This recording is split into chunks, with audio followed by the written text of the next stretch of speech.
Bonjour, c'est Ludovic, votre analyste, et voici la mise à jour de mon avis concernant l'indice BEL20. Alors, le BEL20 nous donne cette semaine un retour sur le bas du support hebdomadaire. Vous voyez cette canal hebdomadaire bien matérialisé par ces lignes noires. Tout d'abord, cette ligne en pointillé qui a déjà été enfoncée début mars, et ici un nouveau retour sur cette nouvelle ligne de support en fin de ce mois. Alors un petit zoom pour voir un peu ce qui s'est passé durant cette semaine. Eh bien, cette semaine avait quand même plus ou moins bien commencé par une nouvelle poussée haussière suite au rebond de vendredi dernier sur cette ligne de support qui était située à 2308 points. Donc lundi, on a continué ce rebond, et mardi on est directement venu faire un double top ici sur la zone des 2375, et depuis ce double top, eh bien, nous avons bien baissé pour venir enfoncer le support jeudi ainsi que la M20 qui est toujours là en support dynamique haussier pour l'instant, et un contact jeudi avec le bas du canal haussier hebdomadaire pour terminer vendredi sur une petite séance de hausse qui parvient à revenir au-dessus du support et au-dessus de la M20. À noter également cette configuration de bougie japonaise entre jeudi et vendredi qui nous donne un Arami qui se présente dans une tendance court terme baissière, et donc Arami d'inversement avec un potentiel haussier qui pourrait à nouveau s'ouvrir.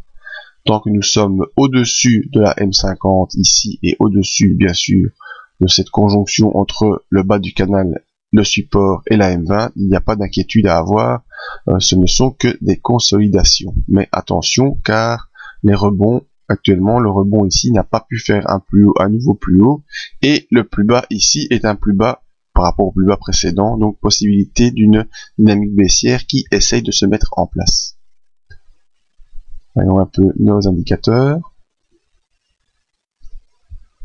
Alors, le MACD, vous voyez, est sous son signal qui est baissier et en accélération. Ça s'est matérialisé par nos petits rectangles ici. Donc, pour le MACD, c'est bien une impulsion baissière moyen terme qui est en train de se mettre en place, avec donc une consolidation plus franche à venir, voire une tendance baissière naissante. Le RSI, qui nous montre la force du cours par rapport à lui-même, est complètement neutre dans la zone des 50, avec un rebond ici qui s'est fait juste en dessous des 50, mais on ne peut pas encore vraiment tirer de conclusion sur le RSI, si ce n'est qu'il est baissier depuis la mi-mars, et que donc bien sûr l'impulsion actuelle est en phase de baisse.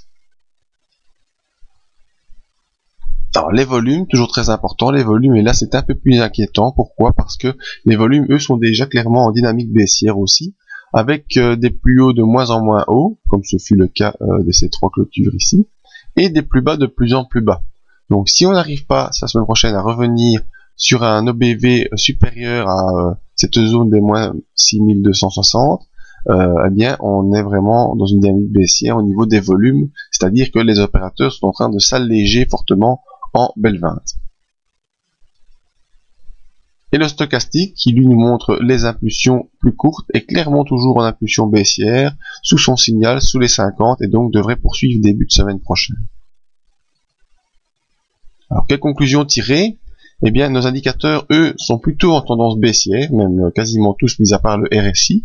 Donc, la tendance baissière devrait normalement se poursuivre, mais sans réelle force, étant donné le RSI aux alentours des 50. Cependant, il faudra quand même rester très très prudent par un enfoncement de cette zone ici très importante, située entre 2315 et 2280, une zone potentielle d'inversion de tendance. Si le cours se retrouve durant la semaine prochaine en dessous de la M50, il y aura une très très forte probabilité, si je essaie de vous faire un petit schéma, comme je le fais habituellement, de ce qui pourrait se produire, si le cours n'arrive pas à poursuivre, et qu'on vient ici, jusque la M50, techniquement on a toujours des rebonds, des retracements, des choses comme ça, donc on pourra avoir un petit rebond pour aller valider l'enfoncement du support, et ensuite devoir poursuivre. Alors poursuivre jusqu'où, c'est ça la question. Deux possibilités, soit la bande de Bollinger ici qui va continuer à osciller, ou soit plus bas, enfoncement probablement plus bas, jusqu'ici cette zone des 2208 points, qui pourrait venir au secours du cours en le supportant un petit peu. Voilà, c'était mon analyse du Bel 20 en perspective journalière. Je vous invite à venir nous rejoindre sur le site pour d'autres analyses. Et n'oubliez pas déjà programmer notre prochain événement le 2 juin à Namur, la conférence anniversaire du site, ce qui aura pour thème gérer vos investissements par l'analyse technique, conférence qui se fait un samedi à Namur. Vous pouvez vous inscrire sur le site, il y a une page exprès pour ça. Merci à tous et à bientôt.